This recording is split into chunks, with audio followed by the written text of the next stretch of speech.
Hey, don't forget to stick around through the end of the video for information on our Arrive Serpentor Arrive giveaway and how we've made it even easier to enter. If you're the long-lost twin sister of the most powerful man in the universe, how do you take your rightful place as the most powerful woman in the universe who also happens to ride a talking unicorn? By saying the phrase, "for the honor of Grayskull," of course. Princess Adora, rather, is the alternate identity of a character that was conceived later in the success of the He-Man series in an attempt to expand their audience by appealing to young girls, as He-Man already appealed to young boys. But Adora, aka She-Ra, became much more than that.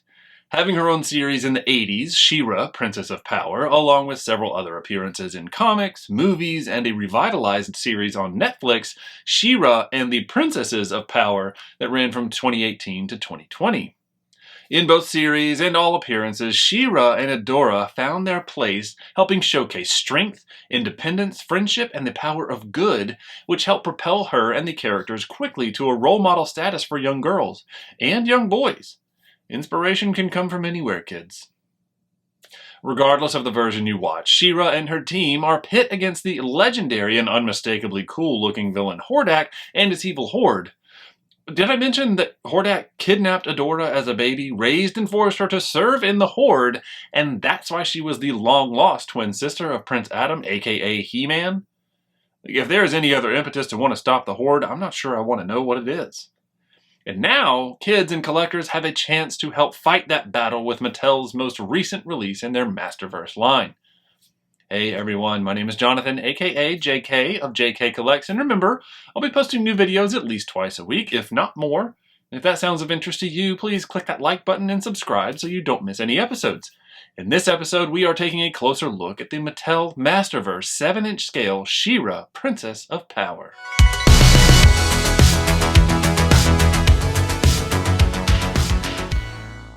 Hey everyone, welcome back, and here we have it, our She-Ra, Princess of Power, He-Man Mattel Masterverse series. So very cool figure, right? So it's in the larger box.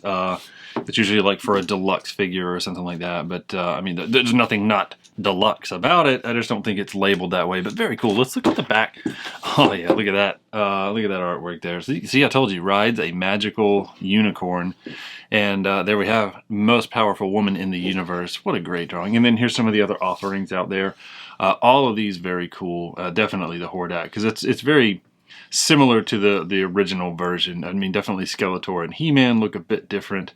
Zodak's still pretty similar. Catra's a very cool looking figure. So lots of neat ones out there. Definitely see him. I may have to pick that one up because he's just such a cool character. And then on the side we have again She-Ra, most powerful woman in the universe. And then on the other side, some artwork. I always love a good hand-drawn depiction of the character. It just shows a little bit extra was put into the packaging, right? Instead of just some photos of the figure. But that being said, let's bust into this one. And this is my first Masterverse figure, so hopefully I'm going in this the right way. Trying from the bottom as usual.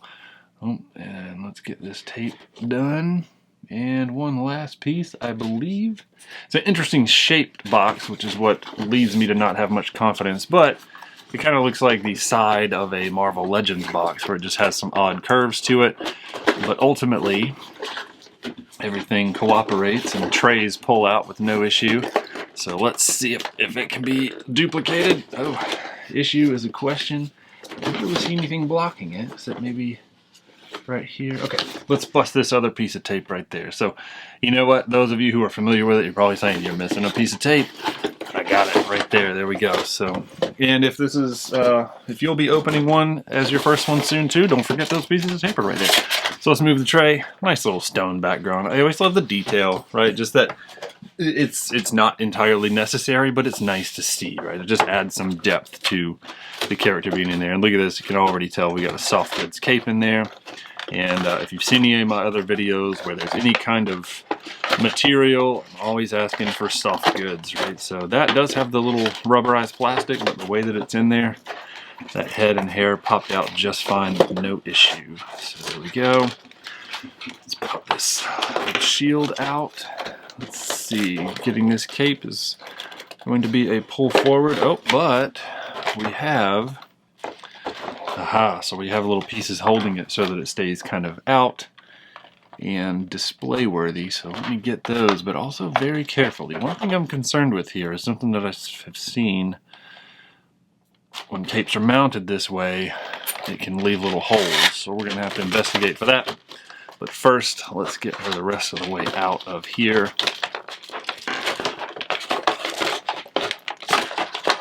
Already wearing the short cape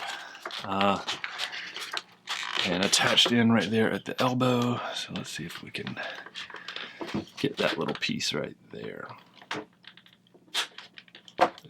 Got it. Okay. And now I'm going to try and get this other one from behind. I'm not going to take any more big chances like that. I kind of got lucky with that one. There we go. And the cape also has a piece of tape helping to hold it out for, you know, just got to have that display looking just right. If it's a cape, you don't want it just kind of flopping around back there, because it might detract.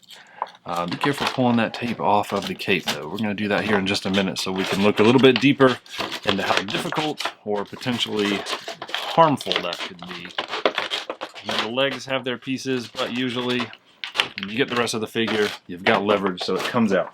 So as usual, I apologize for the crinkly, and I do appreciate your patience as we removed She-Ra and all of her parts.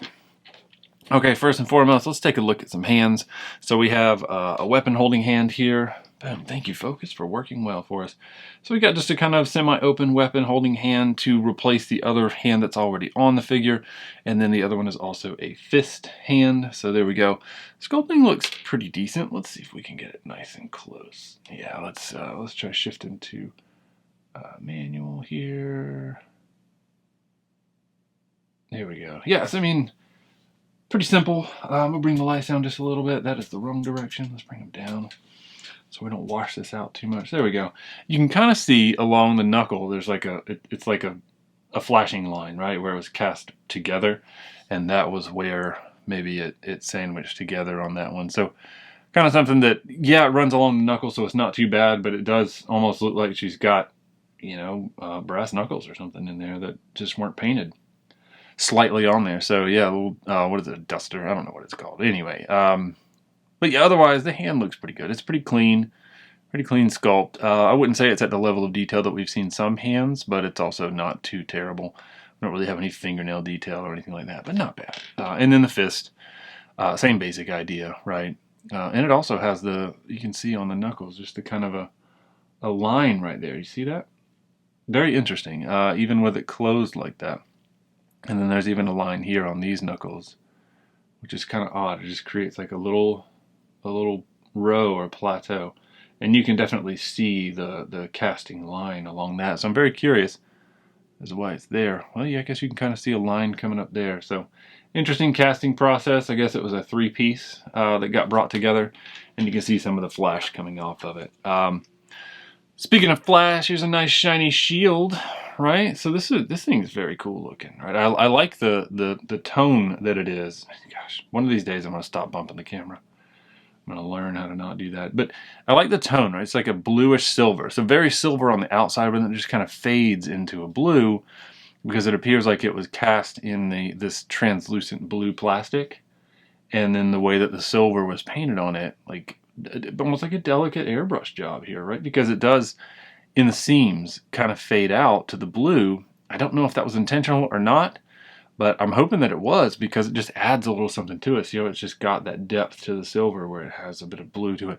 And then, of course, this is technically see-through. Yeah, you can kind of see my finger going back and forth on that, but very cool. And we've got the strap for the arm to go through and hold it in place. So, yeah, I mean, it's nice. It's a simple silver. I normally like to say, hey, we could use some highlights there, but whether it was intentional or not, with the paint, there is the blue highlight to it, and I think that is just fantastic, because otherwise it's a nice, shiny, bright, clean shield, which when she says her message and transforms into She-Ra, she's nice and bright and shiny and fresh, right? She doesn't come back with clothes that need to go to the dry cleaner or something. So there we go. It's all about honor. And then here's the sword, also matching the shield with the emblem the gem, the jewel in the middle. This one, it looks like probably also cast from that same blue, because in here in the handle there's a little bit of blue shining through, and then right here you can see some of the silver did not quite completely cover right there. So just a little bit of paint error, and I would say just imperfections maybe, where it's not quite a straight line down there. It does have this bit here, which it is similar on both sides. Not exactly the same, but inconsistent, where it kind of has, it's almost like a little lid that goes over it slightly. Now, was that supposed to be that way, or was it supposed to be all the way to the edge? It kind of looks like it was not, because you can see the line of the jewel continuing on, even though the silver kind of comes up there. So maybe it was a little bit of a missed mark. Maybe they decided to do it intentionally, but either way, it is definitely uneven. But otherwise, I mean, the sword looks great. It's a nice shiny silver. They did a good job making it look like it was metallic. I feel like something could have been done on the handle, maybe a little bit of texture or something like that. It is just a very plain, flat plastic with the silver paint on it. All right, and let's take a look at this cape. So there we go. This is cape number 2, a longer version, which we're looking at head removal to be able to add this on. But, I mean, very cool to have 2 options, right? So you can have a shorter or a longer cape. But one thing I really wanted to look at here is these, the little stays that were part of the packaging that create a little reinforcement. So it's not a terrible hole, but you can still see where it was. So it's unmistakable. Fortunately, this is a little bit looser weave, I guess would be a term for it, more open. So there is a little bit of room for something to be stuck through it, but you can still see kind of remnants of the hole. Now that being said, you have to look for it unless the piece catches on it and picks it like that just happened. So it did pull a little bit of the cape with it. So be very careful in removing that piece, because you saw mine just picked it and pulled it just a little bit. But you know, it's one of those things that how else would they do it if they wanted to have it billowed out? But it is disappointing when that happens, because then you always have a permanent hole just because they wanted the cape to be out. And then I said that, but the one on her, which we'll look at in a minute, had pieces of tape holding it in place. So why these potentially damaging plastic retainers instead of a piece of tape? That does beg a pretty good question, which I'd be very curious to know who decided that. And I would be one to encourage to not do that in the future with other productions. So there we go. And here is head number 2 that came with it, not the one that was attached to the figure itself. This has the larger mask with these large wings on the side, right? So very cool. One thing that stands out right there immediately, a little bit of red paint, which, you know, either only came from the mouth or the gem, but we've got some red up here. Or it could just be where there was an issue with some of the highlighting. So see the hair, we've got the hair sculpt, and it is painted with that, or actually it's sculpted in this color, but then we've got a little bit of a darker, almost mustard, we'll say like honey mustard-like paint on there, but then there's also a little bit of a red or a reddish brown, but it's so thin it almost looks like it was a very, very delicate thin red wash on there, and that could be where that came from. Like it just pooled up accidentally, because this mask is a cast piece, but it's a cast piece that is attached to the head and the hair, right? So it's not removable. I mean, you may have just heard the glue pop on the plastic just a little bit, but it is not intentionally removable. But all in all, very cool. I can see this being a big hindrance, having the hair like this, as far as head mobility and whatnot. But, I mean, aside from the red, paint seems okay, right? The lips are pretty well applied. They have quite a good shine to them. The gem seems to be painted very well. The gold, a pretty good clean paint, including the whited out eyes and the wings. Right? There is no major issue standing out outside from that little bit of red up there. So I would say good job on painting that. And now we move on to the lady herself. And the thing I've pointed out multiple times. See, this is what's already happened over here. So let's take a look before I start to dig in too deeply. Let's see what it's like to remove the tape from this cape. Maybe we can determine which mounting method is the best. Tape or those little things leaving a permanent hole. Okay, so far the tape is releasing pretty well. It is pulling on the fabric, but not causing any damage. Okay, so the tape did release pretty well. Will that hold up over time and the tape let go of the fabric as readily? I don't know. One thing I will say is there is some adhesive that stayed, so that could very well be an issue as far as grabbing dirt or dust, and it's something that can show over the years, just incidentally, just a natural occurrence. So let's try pulling this one off as well. And there it goes. It came off without any issue. But again, we do have some adhesive sticking to it. So that is something that I will throw some a little caveat out there. And ultimately, I'm going to leave it up to you. Like, what's the better thing? Something that has a little bit of adhesive that might be able to kind of gently wipe off or clean off, or something that could potentially pick the cape and cause a hole. It's tough to say. But here we go. Let's take a closer look at She-Ra herself. And here we can see the whole face. So the other one we had, the face was covered by the other mask. This one has more of the crown with the wings up the side, and the face looks very well done, right? It's a lot more of the cartoon look, right? Because it is based on the cartoon figure. So we're not looking at photorealism, but it is a very well done cartoon face. If that makes sense, just because it is painted very cleanly, right? I like the mouth with the slight openness, the teeth showing on this one. The other one was closed, very stern, because, I mean, with the mask down, obviously ready for a fight, ready for battle. And then around the eyes, there's a little bit of red here, you know, just to kind of bring out that natural different shade of the skin as you get closer to the eyes. And then even the eyes themselves are painted very well. Let's see how close we can get here. So with the black around it and a little bit of highlight to even the eyelashes. Like, even as small of a detail as that, you can see a tiny bit of them poking up, just to add that little bit of extra to it. The white very well, and then the blue of the pupils. I'm going to say they definitely nailed it with the paint job on this face. So bravo to Mattel on that one. And with the crown, again, just like the mask that we saw earlier, the paint on it looks pretty good. Up here, there's a little bit of rigidness. See, it looks like there's maybe a little bit of damage, either from the sculpting, or I don't know if it was the paint. It feels pretty solid. So it's tough to say whether that's sculpt or paint flaws that happen, but the rest of it is painted fairly well. No real issues standing out on that.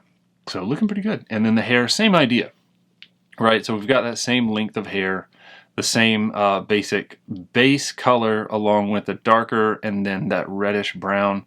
I don't know if it's showing through right there, but there's almost like a line that goes across of where the paint was applied, and then a little bit that doesn't, and then it's back up there. So inconsistency, not necessarily perfectly applied, but not bad. I don't know if, I wonder if you can see it. There's like a blotch right there. It creates a little bit of a line. But anyway, all in all, very well done with the head. Let's check out some head mobility. What do you say? So, side to side, I'm not optimistic, and my lack of optimism seems pretty reasonable. Let's even use the hair to get a little bit of leverage. If we do that, it's not terrible, right? But the hair is a bit of a hindrance, right? So it is obviously getting in the way. Up and down, not really much. So her normal kind of straightforward is this, but it does lift the hair off. So it kind of depends on what you want straightforward to look like. If this is the hair falling on the back as intended, that's that. And subsequently, that's as high as the head will go. Down, pretty good. But again, we've got this massive clump of hair that's then sticking out. So for me, personally, my preference would be this. So that is the look that we're kind of stuck with. But then these also kind of stick forward and hang off. So yes, the head and hair are sculpted very well, but they are not sculpted to really work with what we've got here, because you either have these poking forward or you have this poking out heavily back here. So it's entirely up to you what you like better. And let's pull the arms down to give it the best opportunity that it can possibly have for a rotation. And oh, look, if we put the arms down, she'll do it. But the hair does get caught on the cape. You hate when that happens. No capes. Okay, so there we go, but it does do the full Exorcist rotation. Just be mindful of the cape. So it is a capability. She does have that functionality. Let's check out the shoulders. No butterfly joint there, but we do have a pretty good rotation capability and mobility on it. And then we have the bicep, tricep, and it's made properly to where it can swivel all the way around. Double elbow, look at that. Double pinless elbow nonetheless. Okay, not forcing anything. I did just have an excellent tip on the Serpentor video, if you saw it. Somebody did throw in the comments to never force a stuck joint, and that is an excellent tip, and thank you for that. I certainly learned my lesson on Serpentor. If it's too tight, soak it in some warm water, let it loosen up, and then just kind of work it to get it a little bit looser. Doesn't cause any harm. Definitely doesn't cause the harm that could happen by me forcing the joint. So thank you for that tip. That is an excellent one that I'm going to keep with me for a long time. No forearm rotation, but we do have a hand or wrist rotation, and the wrist does the back and forth movement, which is not terrible. Back, it does kind of get in the way right here. Forward, not so bad. And then we've got a nice little flower just kind of drawn on there. And then the other arm has that same mobility all the way through, and then the wrist also has the back and forward, but also kind of hindered here. Okay, so mid-torso or the lower rib cage area, we've got pretty good wobble there, right? So we can definitely move forward and backwards. Backwards, again, the hair is going to impact down here at the bottom, and that kind of prevents that. Forward, not terrible. There's a little bit of crunch, but not too much. Upright, I think, is probably going to be the best bet there. I don't know if you noticed, but in the package, it kind of came a little like hunched forward, but upright. Definitely looks a lot more confident, a lot more powerful, and she is a powerful character, so I'm all for that. That might be a little bit too much, but waist rotation we do have, and the entire lower part is the dress, so it's all attached and it does rotate together and really doesn't hinder or cause too much of an issue, right? So the dress does rotate with it, but it seems to hang low enough to still be quite useful and functional. So we do have some good posability there. And then you can see upper thigh rotation, so we can kind of, there we go. Took a little bit of effort, but it does pop. Upper thigh rotation right there. And it's partly hidden by the dress, so it's not too bad if we have to turn one out that far and it then messes up that line. So not too bad thanks to the dress kind of hiding some of that. I'll tell you what, this cold weather I think is what's making some of these joints be a little bit more stiff. It is a little chilly in this room, but we do have a double knee, and let's see how it flexes. So, oh man, of course She-Ra's going to be flexible. She's the most powerful woman in the universe. Look at that. She's ready to limber up. Doesn't matter how powerful you are, you got to stretch those muscles out before you go fight the horde. But that double pinless knee matching the double pinless elbow, that is excellent for mobility, and we have a little bit of rotation here at the calf that is hidden by the boot, except at the very front you can kind of see that line poking through. So there we go. I do appreciate when it's hidden as much as it can be, because then it just kind of keeps that realism as much as possible. And the foot forward, not too bad. Back, much better. And we have good rotation for a good old break. Yeah, not too bad. And we also have the this a bit kind of, it seems like printed on to the golden boots, and printed very well. Like, it's printed very cleanly. Both legs have the same mobility, and they both have the same thing printed on here on the boots, so very cool. Let's check out the rest of the paint apps that we haven't really highlighted through here. And all of it, I'm gonna say it looks fairly clean. Like, we've got the little wings up here on the side, a little bit of bleed over onto the white there, you know, not too bad though. And the white almost seems a little, the line there kind of spills over a little bit, like a little bit of overspray there. This white is a little bit brighter being a paint than it is this cast rubberized plastic. Not enough to really draw away too much. You know, it could be considered that it's intentional, but there's definitely a big difference in the colors there. This has a little bit more of a gray to it, and this is a lot brighter white. So perhaps this could have been matched a little bit better. The paint, again, with this being on the white and being painted, the gold comes through a little bit darker than it does on the dress itself, but the paint application is not terrible. With this being a continuation or intended to do that, I would hope that the gold would go all the way down. It doesn't quite make it right there, but one thing to be mindful of, as usual, when doing this, the rotation, is it does have the chance of this lower area scraping up against the paint down there and could potentially cause some scratch off or some transfer. So just be careful and mindful of that. But otherwise, I mean, everything is looking good. Even the printouts up here looking very good. So yeah, I think everything has done. There's not really a lot of paint issues that I can see. There's very few, very minimal. So let's check out removal of the cape. Oof, that head does not want to pop off. So there is that cape with just the little ring to hold it in place. And then let's put the other one on that has the shoulders, the armor, and get her just absolutely ready for the fight. Okay, so putting the head back on. I think it's gone down, yeah. There wasn't really a pop for the head to snap back on. There definitely was a pop for removing it. So it is just kind of you put it on and you test it to make sure that it's down there. But there she is, ready for battle, and she's got her her armor, her longer cape, and the visor with the helmet, more of a mask type thing for battle, but a little bit of red in her hair. All right, and let's see how she stands. So far, she's a little unwilling to stand, but maybe a little back heavy because of the hair. So there we go. She said okay. Took a little bit of coaxing just to kind of counteract or counterbalance the weight of the hair. There's quite a big clump of hair right there to worry about. But there we go, looking good, and we'll be right back with some 360s.